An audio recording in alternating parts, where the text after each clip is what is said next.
Okay, so now we're looking at the task analysis. You can see that the task analysis has been started underneath this page. It can go on to any page really, as long as it just follows on.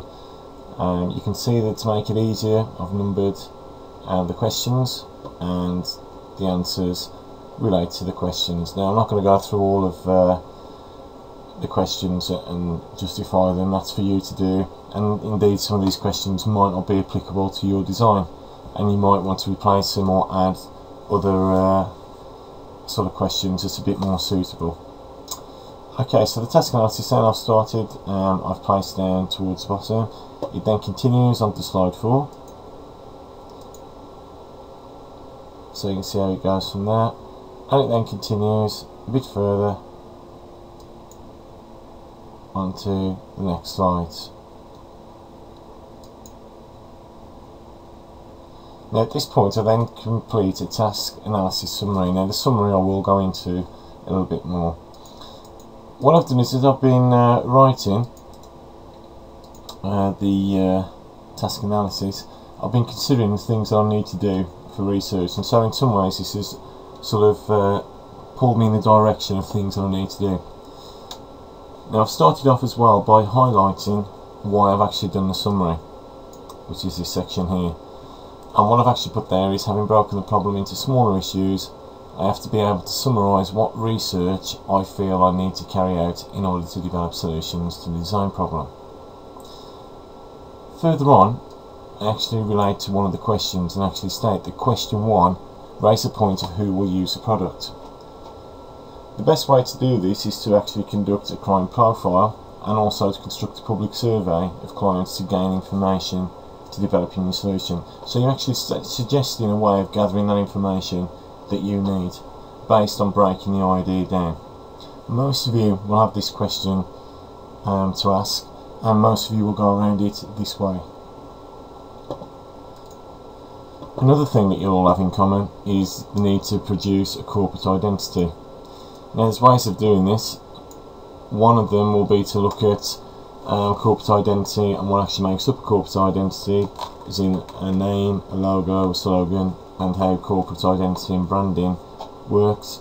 Another thing will be benchmarking existing sort of competitors. So for example, in mine being a game shop, I'll be looking at other shops that sell games, things like Blockbusters, the Game Station, other areas, even ones that have actually folded, so HMV, or places that are similar that are near to going off the high street, and to look at perhaps why they failed. And that's just as important as looking at the market leaders, to try and ascertain really where my design needs to be. Again, we'll look a bit further down how I will go about benchmarking existing companies. The other thing that everybody else will have to do is produce a 2D model and a 3D model, and use various methods of construction. And that again might be something that you need to research, whether you're vac forming, or whether you're just using normal hand skills, heat gun, or whether you're going to airbrush or spray your final product. There might be some areas there that you're not too sure of, that rather than asking myself, you'll actually research and include in your folder as secondary information.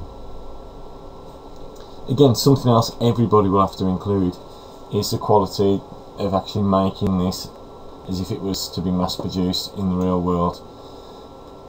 Various ways that you can do this. You can also look at the internet, you can look at very in-depth sort of films that you can find on YouTube that will tell you about production processes, particularly printing, or you can actually visit local companies that are surrounding us, that you can actually apply to them, see if you can get in there. It may be that you're doing work experience in an area that's suited to this design. Anything like that you can get first-hand information would be ideal, but failing that, again, reading out of books or looking at the internet is probably the best way of getting the information needed. And we also need to perhaps look at pricing and costing the work as if it was being mass produced, and that's something as easy as going on to Staples and seeing how much it costs to produce 400 flyers or something similar to that. Very important to everyone is their products, and you need to consider the needs of people with disabilities, and also things that actually restrict us, like regulations to do with fire and public access, if you're doing buildings, what materials and safety testing by the British Standards Institution if you're making a product. All these sort of things are things that you need to consider under health and safety. So again, that's actually been put in there as a summary of the analysis, because one of the questions were health and safety. Costings we've talked about, and production. And the next thing you need to consider is how you're going to go and get the information. Well, the first thing you'll need to do is look at primary research. What is primary research? Well, it's done by going to visiting sites, going into shops, taking photographs of your own and use them, conducting surveys and interviews with specific people, approaching town planners, emails, letters, things that you do yourself to generate the information. And to summarise, we place that somewhere on the design sheet. So this is what I've got for primary research: visits and competitors. So we look at those, we can actually visit them. Interview professionals, contacting the council, seeing if there's any town planners or local architects or interior designers or product designers, and the universities, anything like that where professionals will actually give you some information. Universities are usually a good one because they're non-profit making, they're a charity organisation, and they're more likely to give you information than what companies would.